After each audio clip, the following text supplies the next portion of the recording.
তো এইসবে অফিস থেকে ফিরলাম, এখনো কাঁধের ব্যাগটাও রাখিনি। এই যে আমাদের মিনমিনি এসে হাজির হয়ে গেছে।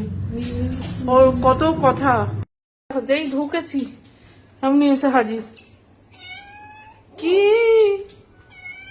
কি কত বক্তব্য, মা দেয়নি খেতে? বল ঠিক করে বল, মা দিয়েছে খেতে? কোনখানে দিয়েছে খেতে? ঠিক করে বল, মা কই? ও মাকে দেখছে আবার।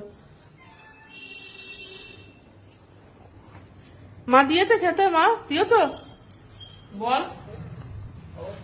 আমানি মিনমিনি ও খেতে দিয়েছি কি আমি? হ্যাঁ দিয়েছ। পেট আমার ভরেনি। ভরবে কি করে? যত দিন যাচ্ছে ছানাগুলো বড় হচ্ছে পেটের মধ্যে। যে কত সাহস দেখুন, কোথায় ঢুকে বসে আছে, একদম ঘরের মধ্যে ঢুকে।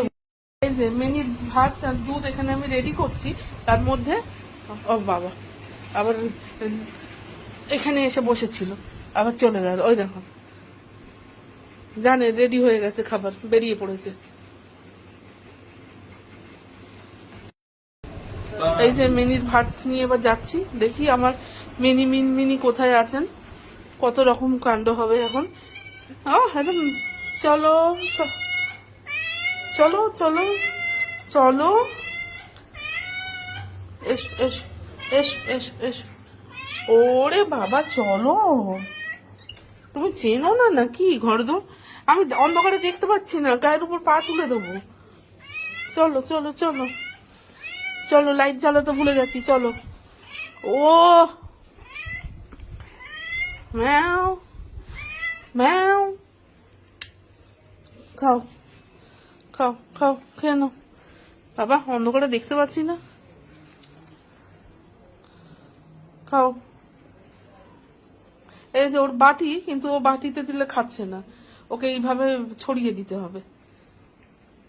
বাটি রেখেছি, বাটিতেও শান্তি নেই, বাটিতে দিলে ও বাটির পাশে বসে থাকে, ওকে এইভাবে মাটিতে দিতে হবে। যাক, খেয়ে পেটটা ভরলেই আমার শান্তি। খেয়ে নিবি। আর এই দরজাটা এখন আমাদের খোলাই থাকে, ও যখন ইচ্ছা হয় ওখানে ঢুকে বসে, আবার যখন ইচ্ছা হয় বেরিয়ে যায়, কারণ এই জায়গাটা দিয়ে ও ঢুকতে পারছে না আর।